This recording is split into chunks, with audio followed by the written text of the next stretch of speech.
Hello friends, welcome back to my channel Juba ATM Learning. মই আজি আপোনালোকৰ ওচৰত এটা বিষয় সম্পৰ্কে আলোচনা কৰিম বুলি আহিছো।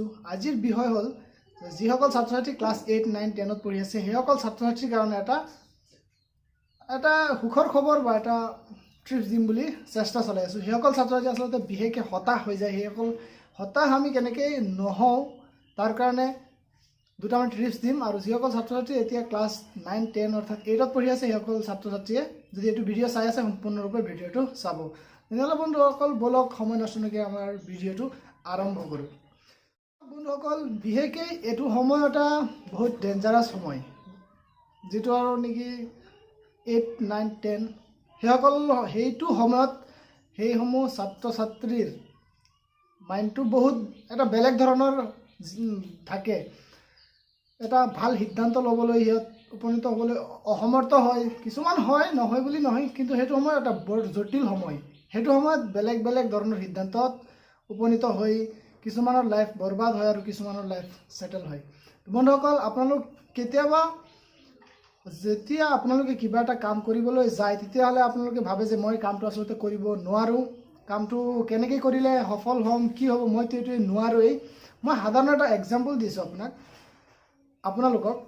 মই যেতিয়া ক্লাছ 9, 10ত পঢ়িছিলোঁ, মোৰ মেট্ৰিক পৰীক্ষাৰ কথাকে ক'ব বিচাৰোঁ। মই মেট্ৰিক পৰীক্ষাত মোৰ মাৰ্কছ আছিলে অনলি 24 ছ'চিয়েল ছায়েন্সত।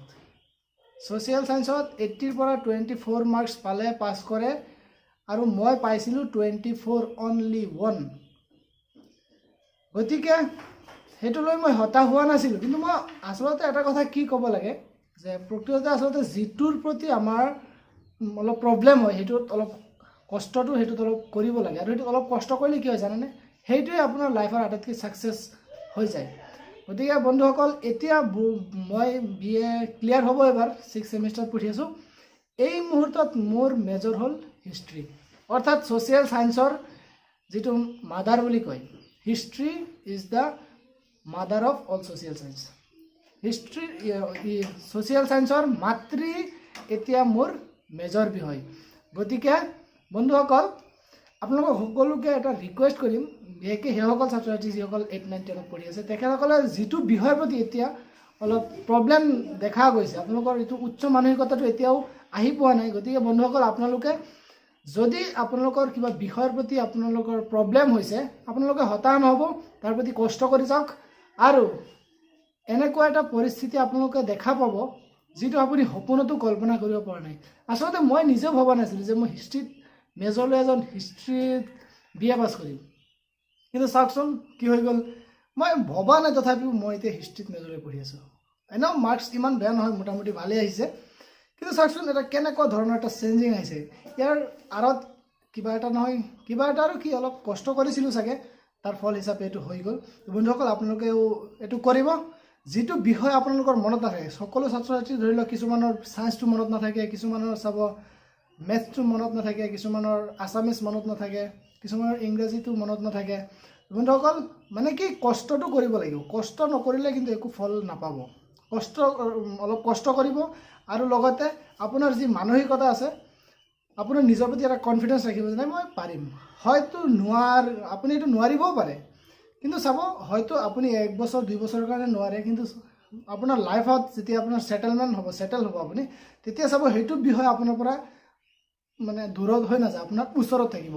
তো বন্ধুসকল সকলোকে এটা আহ্বান কৰিম, আপোনালোকে যদি নিজৰ যিটো মানসিকতা সেইটোক লৈ আপোনালোকে প্ৰব্লেমত ভুগিছে, আপোনালোকে একো চিন্তা কৰিব নালাগে। জাষ্ট আপোনালোকে সেইটোৰ ওপৰত কষ্ট কৰি যাওক আৰু সঠিক পথত কষ্টটো গৈছে নে নাই তাৰ নিৰীক্ষণ কৰক।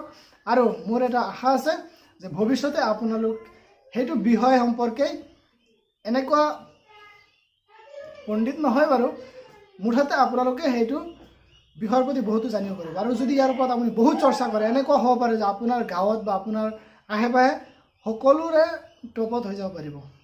বন্ধুসকল বিশ্বাস ৰাখক, বিশ্বাস আৰু কনফিডেঞ্চ লগত ৰাখি কাম কৰি যাওক। জীৱনত আপোনাক কোনেও বাধা ধৰি ৰাখিব নোৱাৰে। ইয়াত আৰু এটা কথা কৈছোঁ আপোনাক, কোনোবাই হয়তো বাধা দিব পাৰে, তই কি কৰিছ, এইটো ভাল নহয়, কি কৰিছ, এইবিলাক কৰাৰ কাম নেকি। বন্ধুসকল আপোনালোক কেতিয়াও হতাশ নহ'ব। যেতিয়া নেকি আপুনি গম পাব যে আপোনাৰ কোনোবাই এটা বস্তুৰ প্ৰতি বাধা দি আছে, তেতিয়াহ'লে আপুনি এটাই ভাবি ল'ব যে আপুনি সঠিক পথত গৈছে। সেইটো চিন্তা আপোনাৰ ওপৰত আছে তাৰ চিন্তাটো আপোনাক ঢুকি পোৱা নাই, গতিকে আপোনাক বেয়াকৈ ক'ব পাৰিছে। বন্ধুসকল, আপোনালোকৰ নিজৰ প্ৰতি কনফিডেন্স, বিশ্বাস আৰু কনফিডেন্স ৰাখি কাম কৰি যাওক। ভৱিষ্যতে আপোনাক কোনেও ধৰি ৰাখিব নোৱাৰে। আপুনি যেতিয়া সফল হ'ব তেতিয়া চাব সিহঁতে আহি পেলাই ক'ব তই কেনেকৈ কৰিছিলোঁ, মোক অলপ শিকা না, তেতিয়াহ'লে আৰু আহি যাব আপোনাৰ হাতত চাবি। বন্ধুসকল, এইখিনি আছিলে আজিৰ বিষয়। তো যদি আপোনালোকে ভিডিঅ'টো ভাল পালে তেতিয়াহ'লে লাইক, কমেণ্ট, শ্বেয়াৰ আৰু ছাবস্ক্ৰাইব কৰিবলৈ একদম নাপাহৰিব। ধন্যবাদ।